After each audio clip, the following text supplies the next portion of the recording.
Welcome to the New Level Podcast, everyone. My name is Phil. I'm your host of the show. And on today's episode, we're going to be speaking with Richard Tucker, the Vice President of Sales at Trident Worldwide, based out of the UK. Trident helps customers send, store, and sell products anywhere in the supply chain through this all-in-one integrated platform.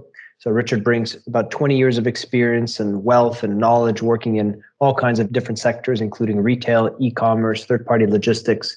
And on today's episode, we're going to talk about digital transformation in the wholesale distribution space, talk about everything from Industry 4.0, 3PLs, warehouse management, and how autonomous vehicles like drone deliveries are affecting the space. So lots to learn on today's episode, guys. Without further delay, my friends, I bring you Richard Tucker. You are listening to the New Level Podcast, where humans talk about automation.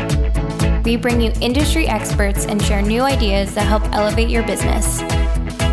Join your hosts, Philip Agib and Teresa Foreman, on the journey of automation technology.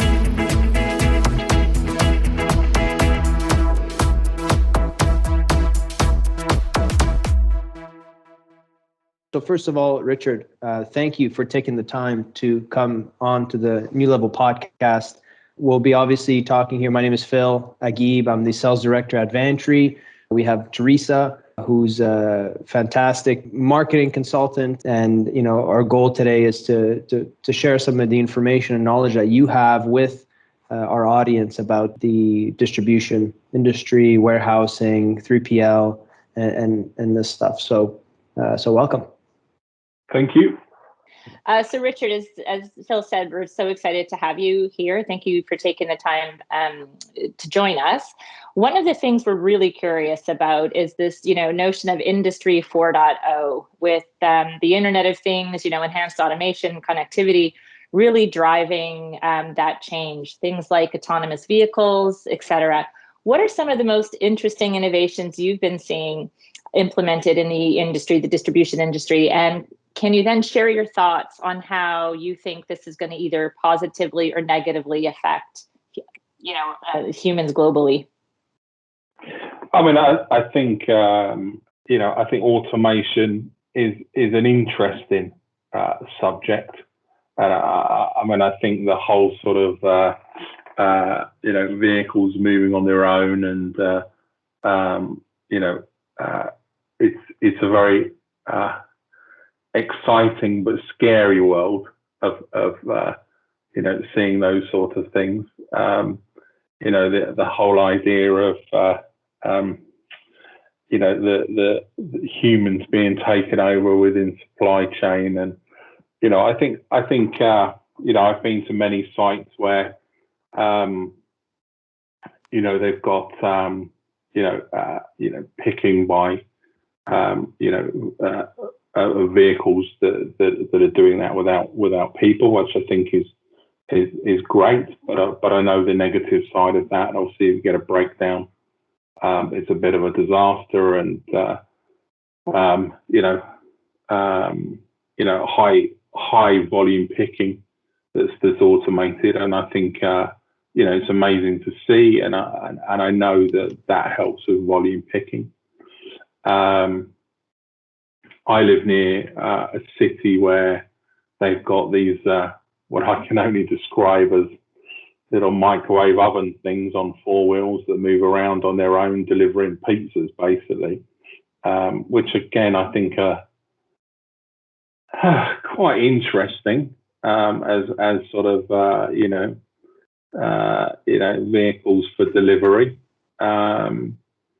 And I think that, again, the whole sort of idea that one day, our final mile may happen by drone, I think is unrealistic. Let's be honest.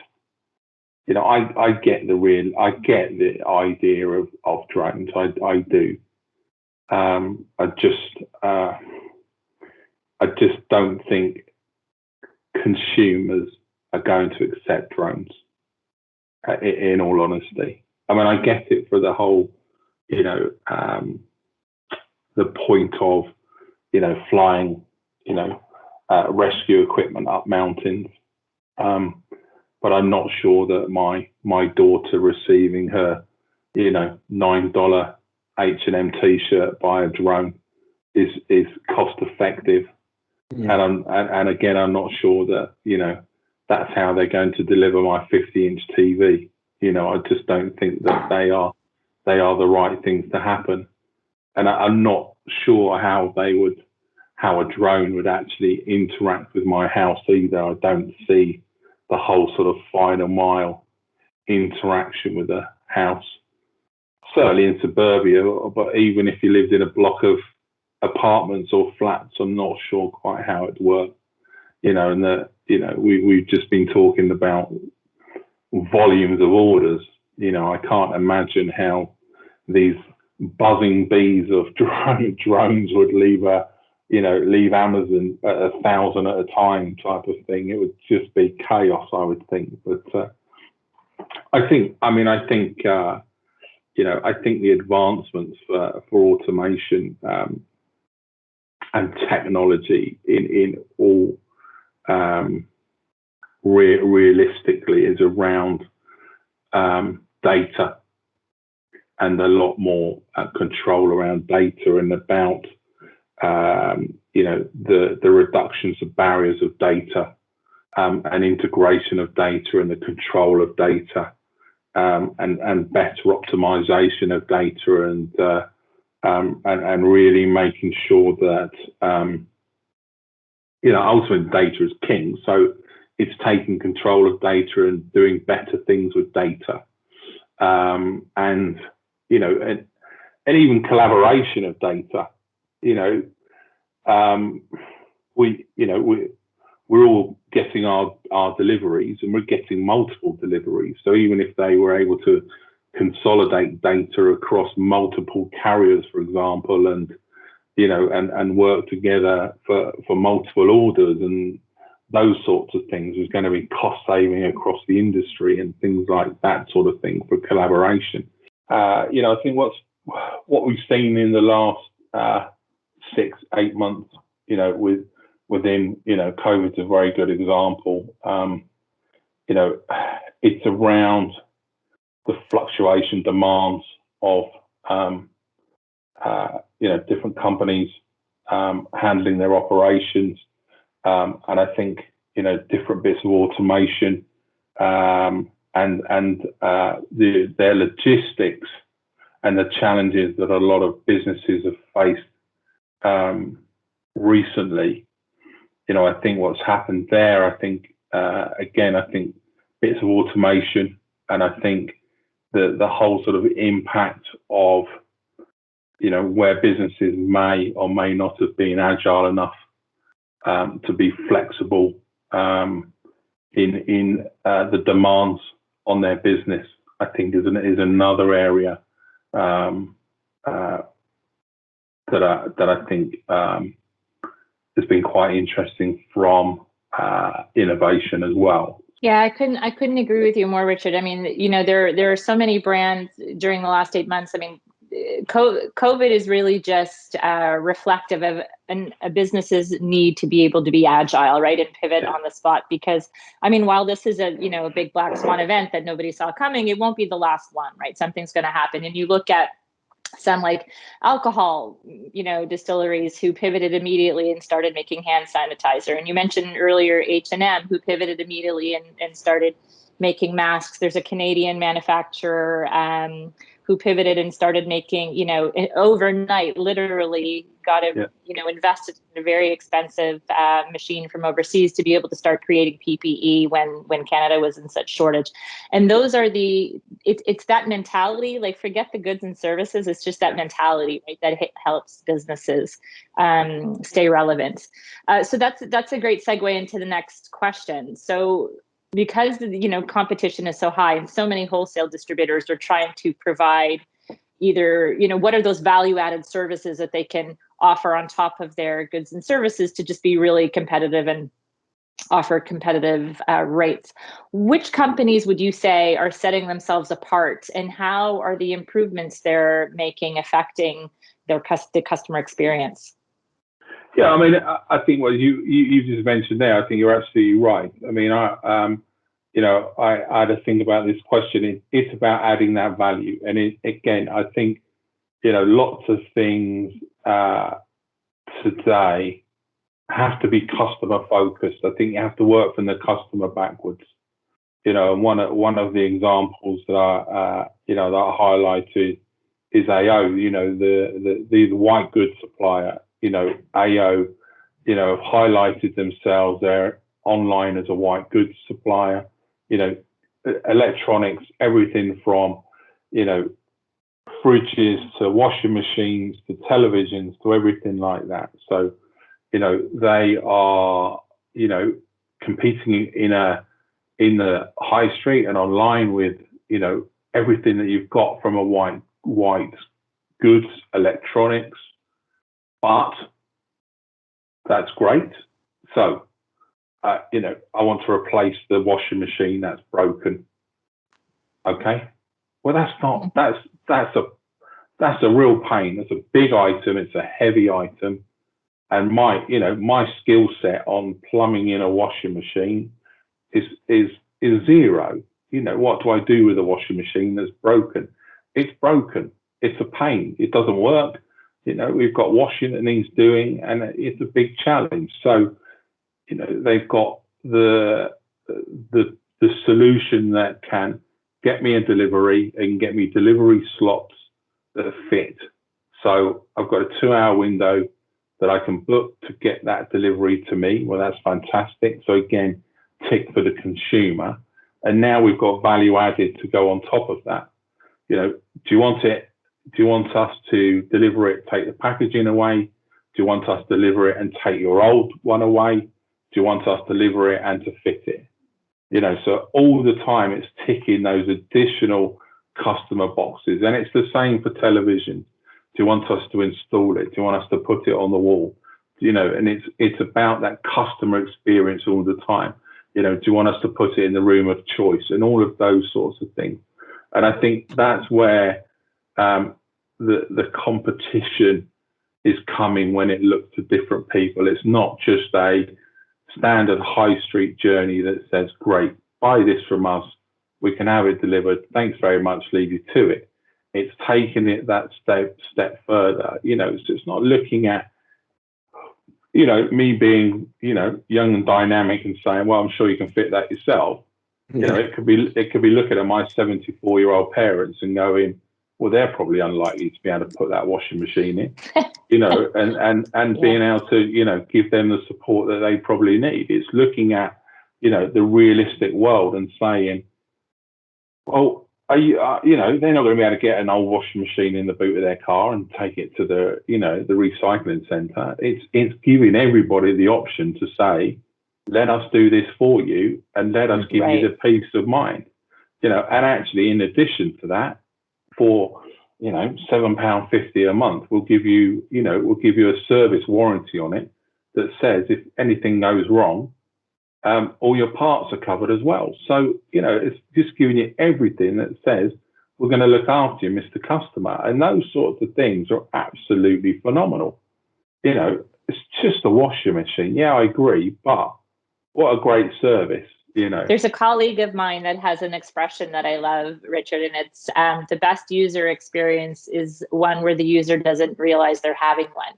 Do you know what I mean? Like it's so seamless, it's so frictionless. You leave just feeling this like sense of happiness and satisfaction, but you don't have that sand, that grit at any point in the experience. So I couldn't agree with you more. Yeah, and the other one to highlight, we obviously ASOS, big fashion brand,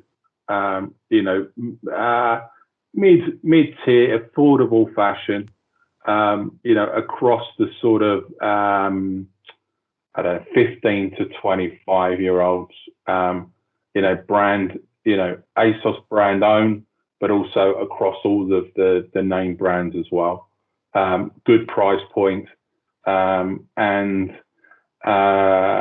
outsourced to one of the big logistics brands. About a year ago, took it upon themselves to trial one of the final mile electric delivery vehicle runs in East London. So they work with the logistics distribution partner that takes that, drops it to the electric delivery vehicle run in East London, and then they deliver that into East London with a message to say, today you will get your parcel delivered by an electric vehicle. So it's got a very green message with it. And the feedback from the customers is just absolutely phenomenal, because it's seen as a very green final mile delivery coming by electric vehicle. So they're expanding that very, very quickly, but it's got a very, very, nice green electric vehicle delivery final mile message. And that's the uptake on that has been huge.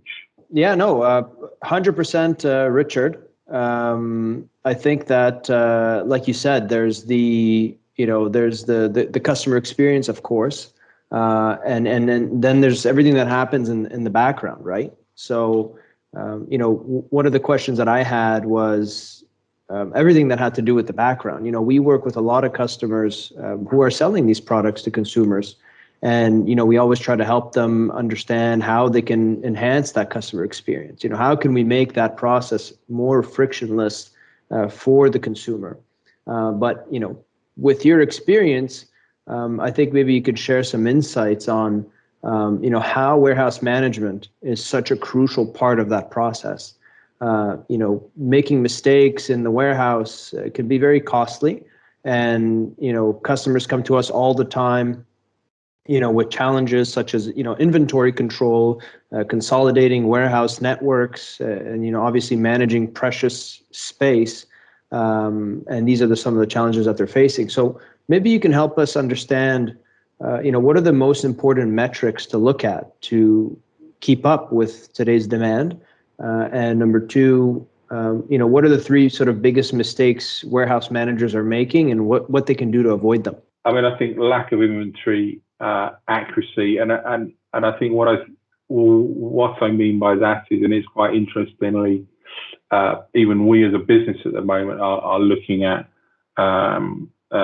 partnerships around warehouse management systems to support what we're doing. And I think that's not just simply for people being able to run their inventory. I think it's being proactive with your inventory. So not only is that about the accuracy of the stock you've got, which is obviously quite important, of course, and I think that's it. It's about forecasting the stock that you need and having the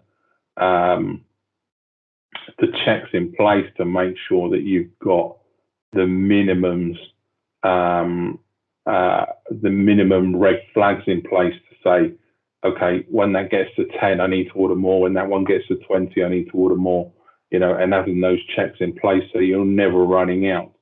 And, I think that's, it amazes me how many times you see, well, that's out of stock. Well, how have you gotten out of stock? That's just bonkers. In this day and age, how do people get to out of stock?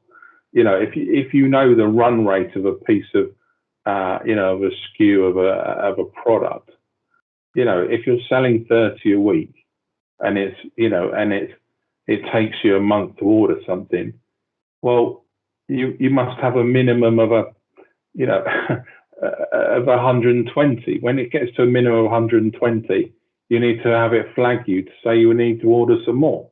Then you're never going to run out. It's as simple as that, or with a bit of a tolerance in it. It's not rocket science. You've got to just have these minimum quantities in place, with a bit of a buffer that just says, that triggers, when it gets to this amount, tell me, and I need to order some more.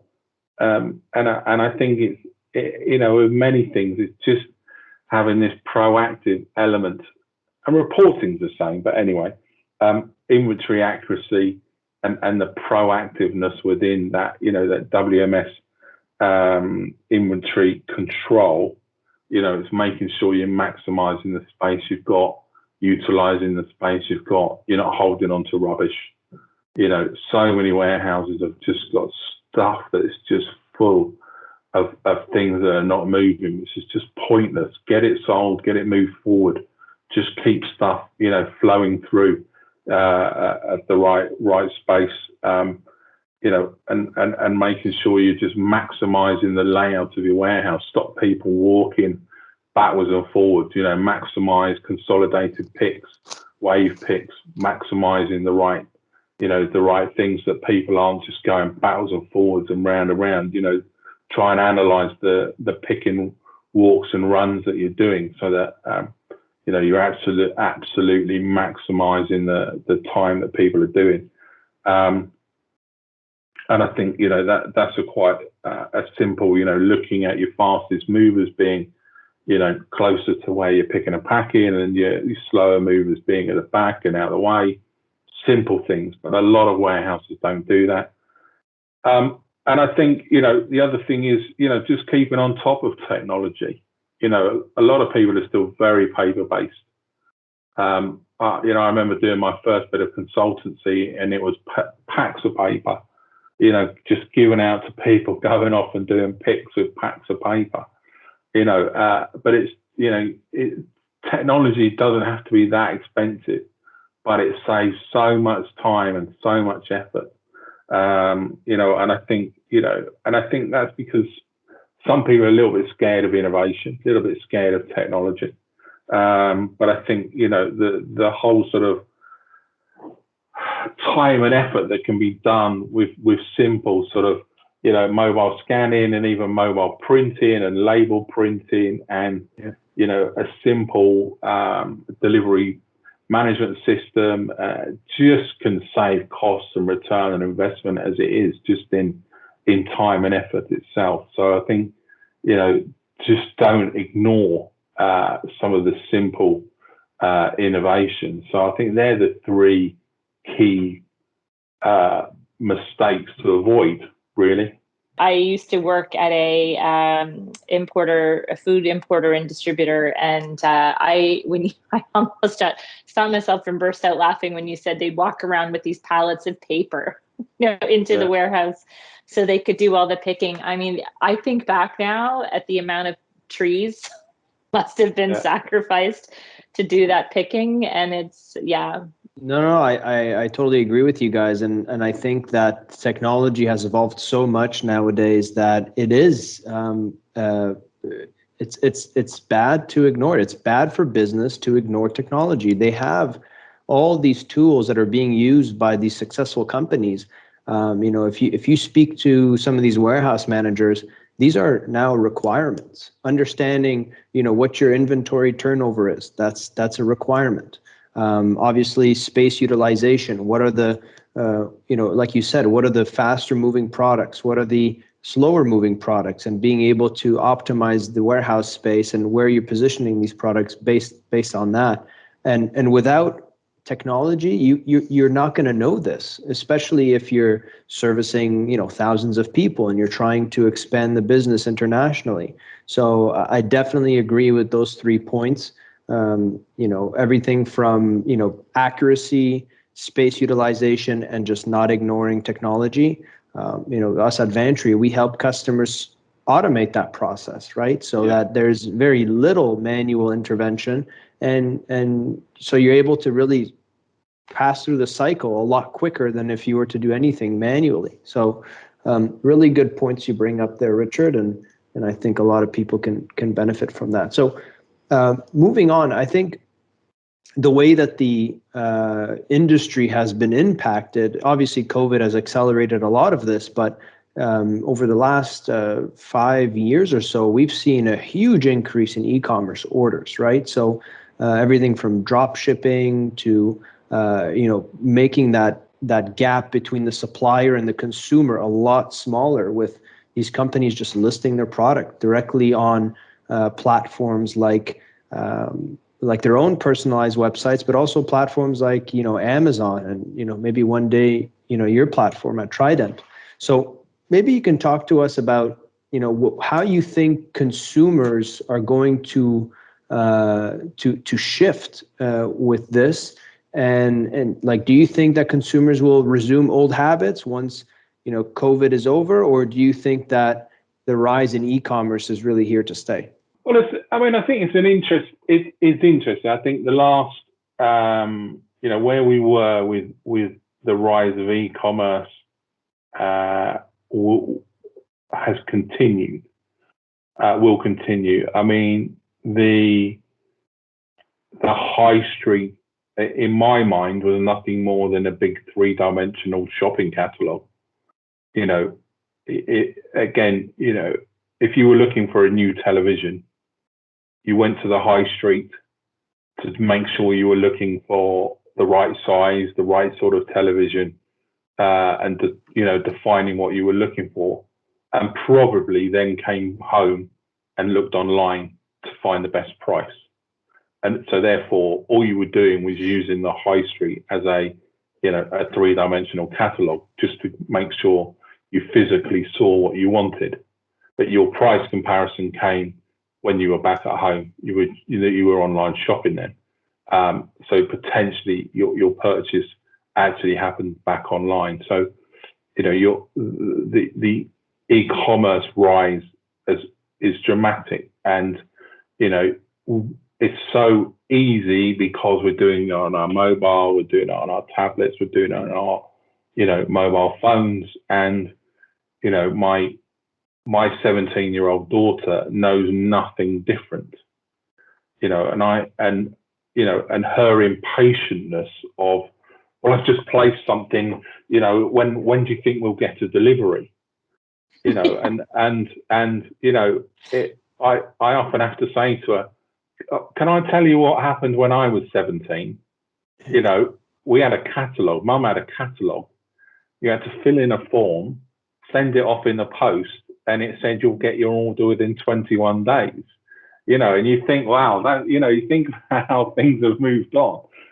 So e-commerce is here to stay without a doubt. So I think the reality of lockdown is, have we lost trust in the high street? I think for a little while, absolutely, because I think we've all got in our little safety bubble. I think we've all got this sort of, this use to priorities, and it's going to take us a little bit of time to go back to the high street and just have that personal trust to get in it. I think, we've all got this whole sort of, comfortable way, and I know I mentioned my parents a little while ago. Even at the start of this, my parents were not big online shopping fans. When it first started, I had this call from my parents to say that they'd started shopping online as if they'd found the keys to Narnia. Do you know what I mean? It was like, wow, it's amazing. Did you know you could get your grocery delivered to home? Yes, we've been doing it for 5 years, and suddenly they realized that they could do it, and you just put your credit card details in and you can have it delivered. Yes, mum and dad, yeah, we've been doing it a long time, but well done. So for a lot of people, that sort of thing is brand new, of course, and now they realize that it's so convenient, and my mum doesn't have to carry all those sorts of things. She can just get a little basket of fresh stuff.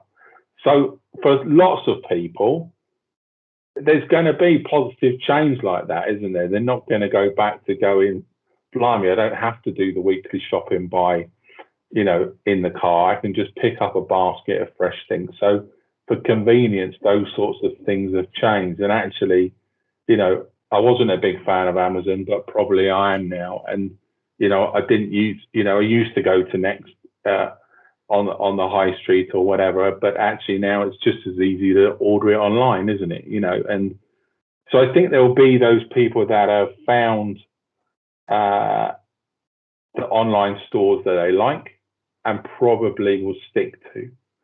I read an interesting study on the retail industry this year, and even before COVID, e-commerce is just killing a lot of brick and mortar stores, right? And so the brick and mortar sort of retailers are looking at, okay, so we have to look at it all, again, goes back to the customer experience. So it's not just the products we're selling or the price we're selling anymore. To get people in the stores, it's how do we up level like that tactile experience that some people just can't get from e-commerce. And maybe that's the draw, right? Or you look at the movie theaters, and who wants to spend, for me to take my 3 kids to the movies, is like, by the time we get the tickets and the popcorn and then whatever, it's over $100, right? When we can all just sit in our comfy clothes on the couch and want to watch the movie. And so, here anyways, I'm not sure what it's like there in Richard, but the movie theaters over the last few years have spent millions in infrastructure, putting in reclining chairs, bars, like alcoholic beverages for sale, proper meals, for sale instead of just snacks. And then COVID hits, right? And now nobody's going to the theaters. Yeah. And so to your point, is it going to recover? I don't know. I think the cinema might be one of those industries that who knows what it's going to look like, because do you want to go sit in a room with 300 people? To watch a movie? I don't see anybody rushing out to do that anytime soon. I don't think there's a doubt in anyone's mind that retail, is not forced to evolve. Like these stores need to evolve so quickly, and if they don't, they're obviously putting their business at risk. And I think you're right, Teresa. I think that it's that customer experience that you cannot get online that is going to push people to go to the stores, like the type of service that you get from interacting with someone face to face. Because the reality is that Richard was just mentioning things like trust. Well, online you have probably better descriptions of what these products are, right? You have videos on how to install them, how to use them, right? So no more like you think of going to the hardware store and asking someone, how do I install this? Like, forget about it. By the time the guy gives you an answer, you'll have a video, you'll have watched a video on how to do it, which is way more dynamic than him explaining to you how to install it. And then last but not least, reviews. Reviews have been a huge influence on the buying experience online. And imagine going to a store and saying, you have maybe 500 reviews on some of these products online. Imagine going to the store and turning your head and asking 500 people what they think about this product you're about to purchase. Forget about it. You're not going to have that experience. So it's really changed the way that people are making purchases. Yeah. And I think you're right, Richard. I don't think it's going to go anywhere. I think if anything, it's going to accelerate, and it's going to put the retail stores at a very, very difficult position to add value to that experience physically, something that can't happen online. So, but I think there's one but, though. I think there's one but, and there's one false sense of security in it all at the moment. We're all at home, so Mr. Delivery Driver is getting a very false sense of security that he's being able to deliver it to us very easily, first time success. So as soon as we're all back at our offices, if that day comes, the challenge then comes when, Mr. Delivery Driver starts to do what he used to do, those stupid things, leaving things safe, chucking them over the fence. And, that final mile delivery of the online shopper and the final mile delivery starts to frustrate us again. Mm-hmm. So that's the only failure sometimes of the e-commerce journey. And I think the uptake of things like delivered to store or lockers or those sorts of things, still needs to accelerate sometimes over those things of, when you're not in, what can be done better? And I think that just sometimes spoils the e-commerce journey personally. So. Yeah, it's interesting that you mentioned that, because what happens is the customer experience doesn't just come from the consumer purchasing a product from, let's say, supplier A. What happens is that the delivery company ends up being almost like a representative of that company, And so whenever you have like a poor experience with a delivery company, you end up associating it with the supplier, which is Correct. not the case. So, I mean, I can definitely see, and you look at Amazon, for example. Amazon has their own delivery drivers. Yeah. They're the ones taking full ownership of the entire experience, and I can see that happening more and more. Let's talk a little bit more about what happens in the background. A lot of our customers at Vantry, they're relying more and more on third-party logistic companies because that's what they specialize in. They specialize in, pick, packing, and shipping products, right? So if a lot of the risk that we're seeing in this, in providing this amazing customer experience is really on, not on the supplier, but really on the shipping company and the delivery company, what's your opinion on outsourcing this part of the operation, number one?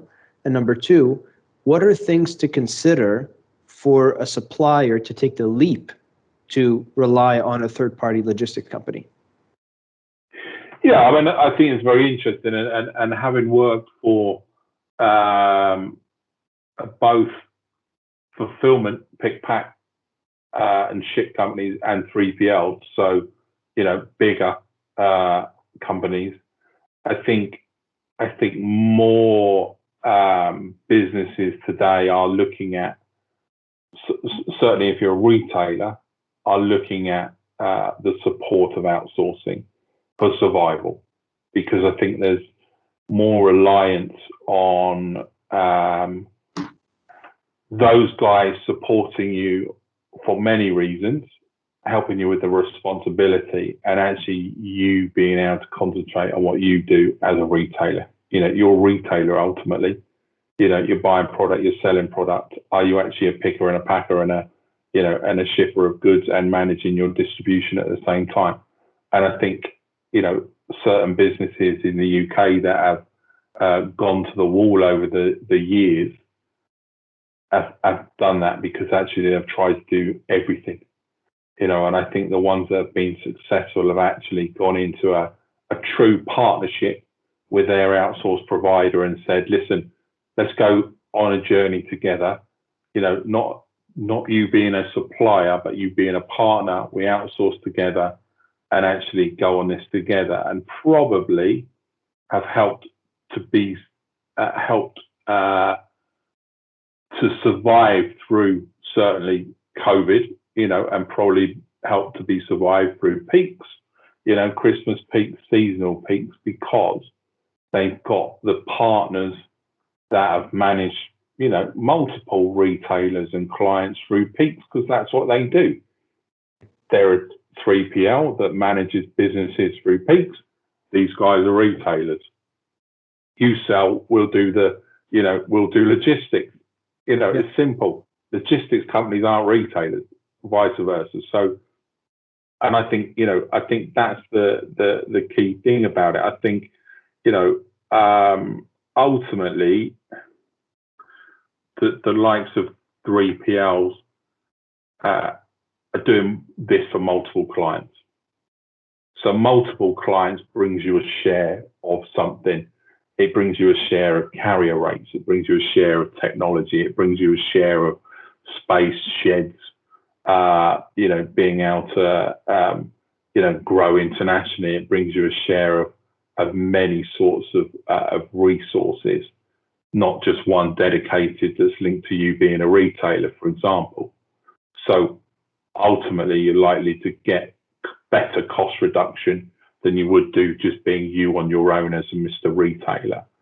So, these guys are likely to have all the systems that you'd want to have in place. They're likely to have better and multiple carrier rates that allow you to, piggyback on, and better solutions. They're likely to have better tech in place that allows you to have, certain things happening, visibility in certain systems, and just the right logistics tools that allow you to be, a good player from that point of view.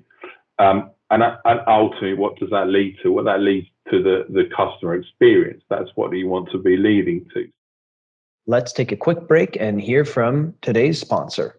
Today's episode is sponsored by Vantry Systems. Vantry Systems can help you streamline your operations with your trading partners and 3PL logistics providers through deep EDI and API integration and automation. For more information, visit www.vantry.com and contact us for more information. Now, back to the show. Those points that you brought up, Richard. So you mentioned cost reduction, better customer experience, reducing the risk in a time where there could be a disaster. Obviously, you can gain insight. You can gain instant expertise and knowledge on your customers by relying on the 3PL as well, because it's something that they can provide to you. And then, of course, you're able to scale your business. So those, I think, are the 5 points that I think people need to keep in mind when they're thinking of taking that leap and really outsourcing everything. And I honestly, I recommend it as well. I really do, because like you said, if you're a retailer and you're manufacturing products, what are you focusing on? You're focusing on those products.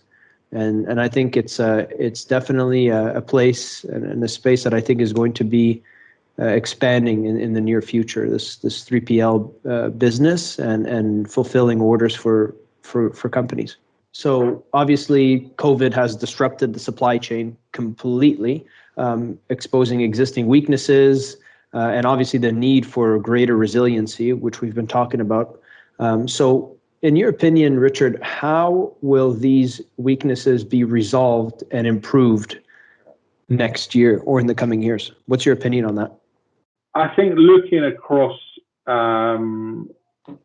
all technology right now, it's about visibility. I mean, one of the things, that is a challenge for everybody. Everybody at the moment, looking at technology, looking at the next year is key. Is visibility and real-time visibility and proactive reporting. If I explain that. So visibility within their systems, visibility of whatever they've got, whatever they're using, their supply chain, and I think, it's making sure that whatever's happening, whatever you're doing, whatever you've got, whether you're running a warehouse, whether you're running a vehicle, whether you're freight, whether you're doing last mile, whether you're a retailer, whatever party you've got, it's just having that better visibility of what's going on. And I think more demand is on visibility, and just being able to see, what's happening. But I think also it's about having predictive visibility as well. And I think it's about having information that is at your fingertips to try and see what may be ahead. And what I mean by that is, lots of people say, "Oh, I've got reporting." Yeah, I've got reporting. Yeah, no problem. There's reporting in my system. And I don't mean reporting that says I sent 100. I can bring a report that says I sent 100. Well, everybody can do that. Most systems can tell you that. It's about the report that says these 3 are a problem. These 3 look like they're going wrong because they failed an SLA or they failed a marker, or they've not hit this point, or they were not sent out on time, or they weren't put on a vehicle, or they weren't picked on time, or they're behind something. It's having those. It's having that predictive information that says there's an early warning that says these ones are now behind, as early as possible, so that you can ring Mrs. Jones and say, "Listen, Mrs. Jones, it doesn't look like you're going to get your order today. We know we're on it, and just to let you know, it's probably going to be tomorrow." instead of Mrs. Jones ringing at 4:00 in the afternoon to say, I've not had my order. It's a very, very different conversation. It's about having that information, being up front and knowing what's going on ahead of it, and not being on the back foot all the time. So it's having that visibility in the systems that are flagging up to say, this is going to fail because we didn't make it, or it didn't make it that marker, or it didn't hit that time frame. I think planning is another part of it. I think, people are looking for cost saving with what they've got. So better optimization, better utilization of vehicles, consolidation, better route optimization, better space fill, better routing. Actually, do we need 24-hour delivery on everything that we've got? Is our world that urgent?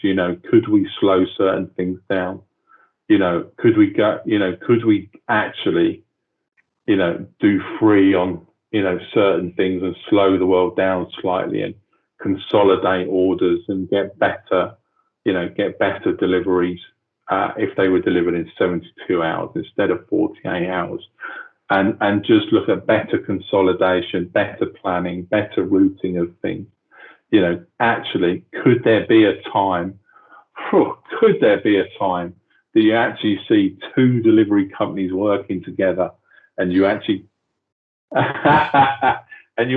get some of your parcels delivered together, so which would be what a radical thought.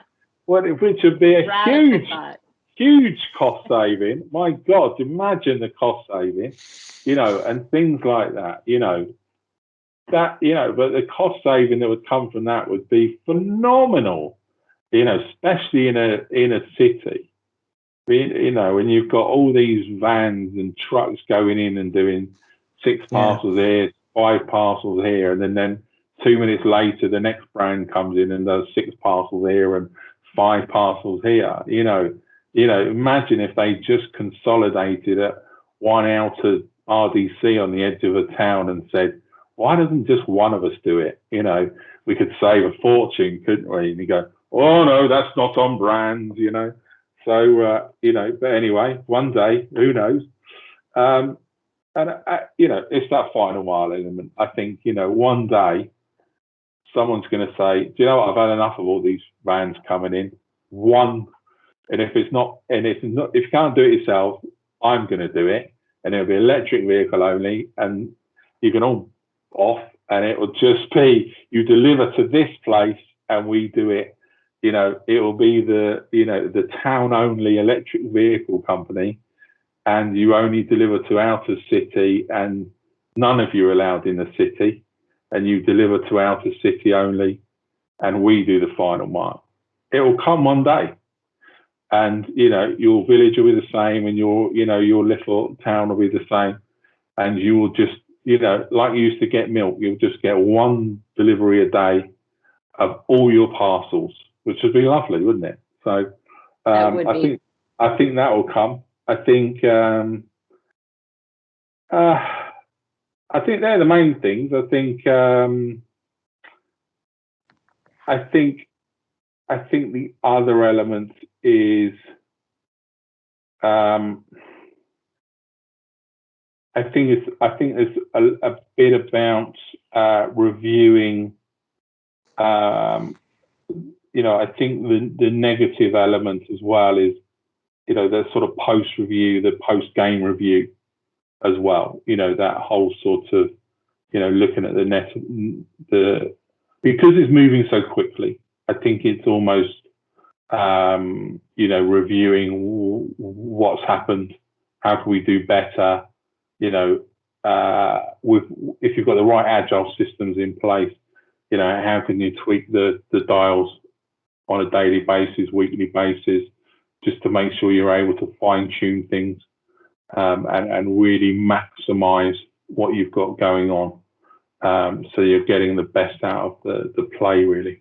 Okay, so Richard, so much talk these days in the industry, and not even just in the industry, even in the consumer space around autonomous vehicles. Tesla coming out with the semi-truck by the end of 2020. Other car manufacturers looking at self-driving vehicles, over the next 5 to 10 years. Amazon, as you mentioned earlier, working to make drone deliveries a reality. Curious what you think the whole, autonomous vehicles event, or the coming of that, how that's going to shape the industry. Do you think it will become an industry standard in the future? And if so, what are the obstacles you see in having, whether it's brands or 3PLs or whatnot, integrate these new technologies into their operations? I mean, as you said, I think we talked about a lot of it earlier on. I think the realism of it all is going to boil down to consumer uptake in the end, and the cost and the consumer uptake. And joking apart, so I was involved in 2014, I think, in taking the first competing pick up and drop off solution that competes with the post office network to market in the UK, called Collect Plus. And this was where you could pick up and drop off your parcels to an independent network of stores. So independent news agents, 7-Eleven type greengrocers, garage forecourts, and those sorts of solutions. So no parcel lockers. These are all independent retailers, small supermarket chains. So you could take your return there. You've got your parcel, and in addition to being able to take it to the post office, you could take your parcel back through one of these corner shops. And the difference to the post office network was obviously it was open till, some of them 24/7, of course. Some were open till 10 o'clock, 11 o'clock at night, Saturdays and Sundays as well, of course. And then delivery-wise, you could have your item delivered there as well. So the whole theory was, that it would help with convenience. But the reality was, in the first few years, the uptake was only about 4% of orders. And today it's probably only about 10%, with even lockers and everything like that in there. So, whatever anybody thinks about, some of these fantastic things, and even if drones becomes, the greatest thing in the world, the consumer habits won't change, and that's the challenge, so it's about, the consumer just still has it delivered to home. The consumer still moans that it gets left on the doormat, behind the wheelie bin, under the car, over the fence, whatever it may be, but forgets actually it could have done something about it in the checkout. But the consumer doesn't do that. It just goes tick, tick, standard, delivery, standard, and all of those sorts of things. It doesn't go through and think, oh, could I have had that delivered somehow differently or a different way? So, my view on that is, there may be the odd person that says, oh, it'd be interesting to see how a drone does deliver my parcel, and I might have a go at that. But the cost associated to it, I can't see how that's not going to be expensive. I think, Richard, ultimately it comes back to what we talked about earlier, and that's the importance of delivering an exceptional customer experience, right? So while the drones might be cool, I mean, from a cost perspective, ultimately, we all know what happens when companies put in new technology infrastructure. They pass the cost on in their goods and services to the end user. So that's, for any vendor to put in a drone system, regardless of the complications in delivery, is going to be very expensive. And to your other point, when dropping things off in, hopping it over the fence or just leaving it at the front door and it gets stolen. And, these are all touch points that the customer, these are negative experiences the customer is going to have with the brand. So ultimately it's like, Phil, to your question around it, whether it's autonomous vehicles or whether it's drones, it's what is the delivery mechanism and the, the way that delivery happens. How does that deliver on an exceptional customer experience? Because ultimately it's going to impact the perception of your brand. And you mentioned earlier, Phil, when a third-party logistic, supplier delivers something on behalf of a brand, if it's a terrible experience, you don't really associate it with, DHL or in Telecom Express, or you associate it either back to Amazon or back to, whichever store you've bought it from. And so brands are going to, the organizations that represent brands are going to have to really take a hard look at who are the partners we're with? What is that whole supply chain? What is the whole delivery mechanism? What is that whole experience from sale to post-sale? And is it delivering on the brand promise that we're making to consumers? And I think there are very few brands in the market right now, or companies that, behind the brands that are doing that well. Yes, I agree. Yeah. Yeah, no, those are all good points. And especially for the consumers, as long as we're keeping them in mind and everything. And I think that should be the end goal. But Richard, truly, this has been amazing. Thank you so much for coming onto the podcast and sharing your thoughts and experience with us. I do want to give you the opportunity to give a chance to the audience to learn more about you and what Trident Worldwide is doing. How can people get in touch with you and tell us more about what you guys can offer? I'm going to take a look at the website, of course. So trident-ww.com.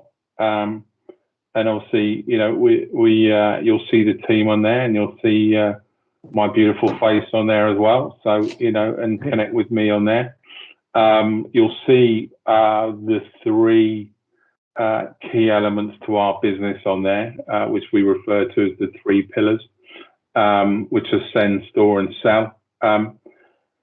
And that, it tells a story of what we're all about. I mean, obviously, we are one platform with the three pillars. Ultimately, we are a business that has a network of warehouses. So we're helping people with storing their goods. If you're looking for warehousing, or if you've got warehousing space, we can help, either fill that space or find you space. When you want to obviously get your goods to that space, we can help you with the logistics for that. So, we've got a big supporting pallet network to, help you move products. And, we've got people that are, bringing their products in from source in China, and we're, helping them bring that through customs to those warehouses, and then, out to their distribution warehouses. We've got, customers that have got product in our warehouse and they want to move it from the warehouses to, all around the world. So absolutely. And then the final part is sell. We've got a network of channel solutions, so that we can help people to sell it, get it through, listed onto, eBay, Amazon, and those types of solutions. So we can help, sell your product, get it out there, get it sold, get it distributed. And again, all through one solution. So, the site shows you how to do it, shows you how to register. It's all self-serve on there. It's very easy to get up and running.